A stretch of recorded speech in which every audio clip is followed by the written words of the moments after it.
Hey guys, Ron with Trophy Catfish Kayak Anglers. Welcome back to the channel once again, and thank you for watching this video.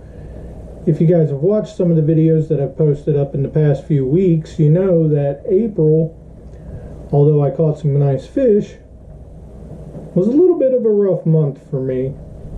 And it is my hope that through the experiences I have and sharing them with you guys, that you'll be able to avoid some of the same headaches or learn some of, from some of the success that I've had. A wise man once told me, there's something to learn from everything that you see. Sometimes it's just what not to do. And I feel that you're going to get a lot of that in some of my videos. But it all did get me to thinking about an encounter that I had in 2019 while fishing a kayak bass fishing tournament. Ran into the 2019 National Championship winner, Mike Elsey, at a boat ramp on Lake Wilson in Alabama.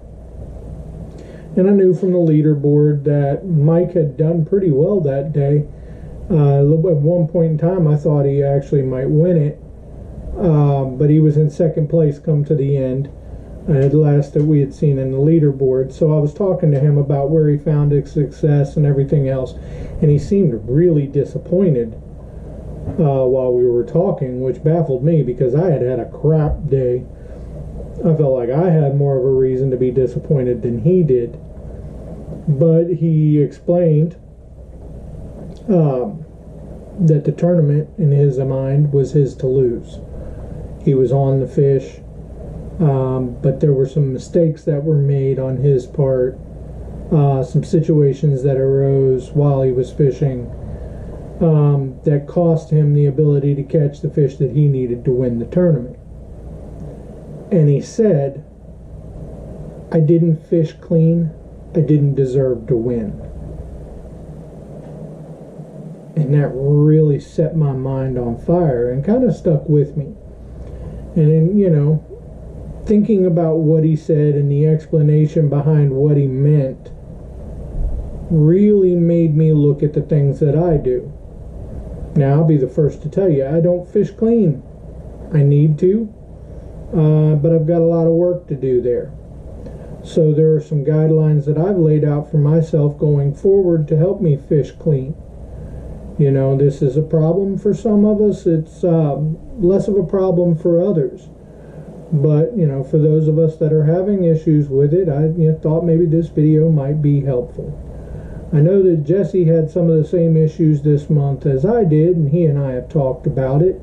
And he agrees with me about, trying to fish more clean and the importance of it.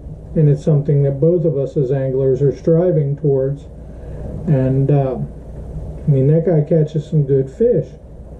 But like me, he had some, mechanical failures, equipment failures, failures to be prepared that cost him fish that could have put him in the lead.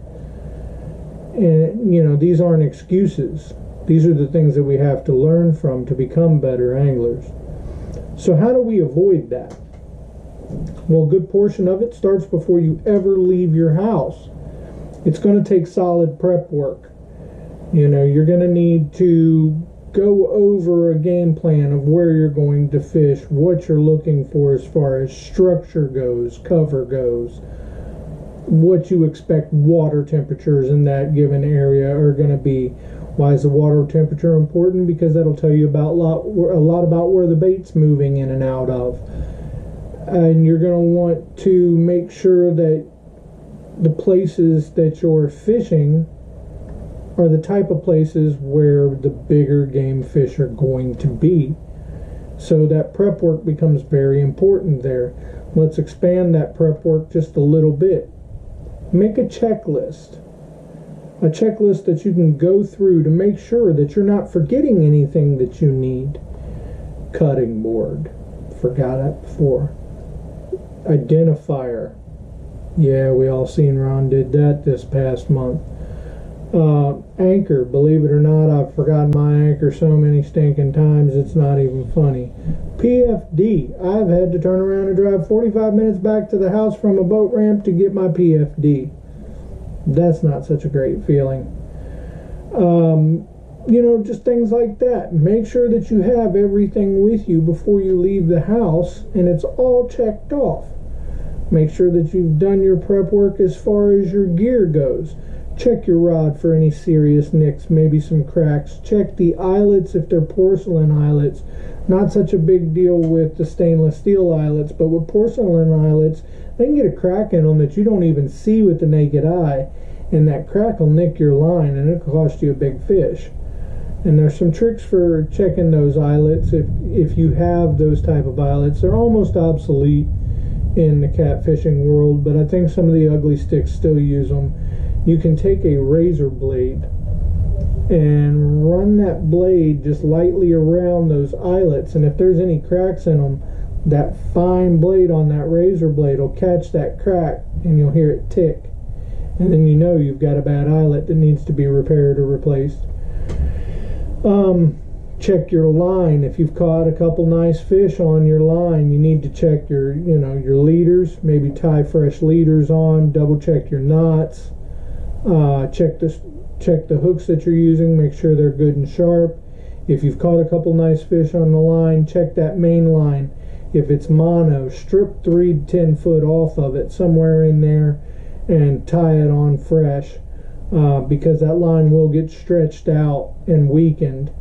If you're using braid, check it for nicks. If it's discolored a little bit, I like to take a Sharpie and run a Sharpie up it, with a darker green, like braids. If you're using like a fluorescent braid, that doesn't really apply to you, but you're still going to want to check it for nicks, because any nick in that braid is compromised. You need to cut it off from that point back and retie it. Check your reels, make sure they're cleaned and lubed and oiled properly so that they're going to function to the best of their ability while you're out on the water. Make sure that your bait is fresh, whether you're using live bait or cut bait. Fresh bait is always best. Let's see. Once you're out to the water, make sure that you're consistently setting your kayak up the same way, because the repetitive nature creates, habits. And as far as the physical activities go, that causes muscle memory, and it'll be more effortless for you to do the things that you need to do in the heat of the moment when you've got a fish on or something of that nature. You're not fumbling around for stuff, right where it's at. You just instinctively go directly to it. All these things are going to build up to giving you more confidence while you're on the water in a tournament situation, that you've got all the tools that you need to do what you need to do. Experience is the best teacher overall. So as you go through your prep work and you go through your checklist and you make sure that you have everything and you use that same checklist every time you go, the repetition of that creates the habit of it, and before you know it, you won't even need that checklist. You'll just automatically go through these things in your head. And then having your kayak set up that whole same way every time, creating that muscle memory. I can't remember when I was in martial arts, we used to say you want to do things in threes, and it was like 30 times of doing something and the body starts to memorize it and lock it in, so keep these things in mind. It might seem relatively simple, and you're thinking to yourself, what in the world is he talking about here? But trust me, if you try it for just a little while, I'm sure you'll see a difference. And like I said, that's going to lead to that confidence on the water that you need. And every time you go out and you have a successful trip because you were prepared and you fished clean, that experience is going to lead to more confidence and more confidence. and before you know it, you'll be out there and it'll all be second nature, and you'll be a better tournament angler for it. Now, I'm not going to keep rambling on about this. These were just some personal thoughts for myself and how I plan on getting better after the experiences that I had this April, and I wanted to share them with you, and hopefully this helps you to grow as anglers, whether it be recreational or in the tournaments. So remember, folks, that when you get out there, be safe, be smart, and have fun at it. Now, if this video, if you found it to be helpful to you at all, please hit that thumbs up button, like it, share it if you think it would help some people that you know, and please subscribe to the channel. Help TCKA grow, both as a channel and as a tournament organization. And I hope that you get some time out there to fish here real soon. I hope that you and your families are all safe. We'll see you next time. This is Ron. God bless.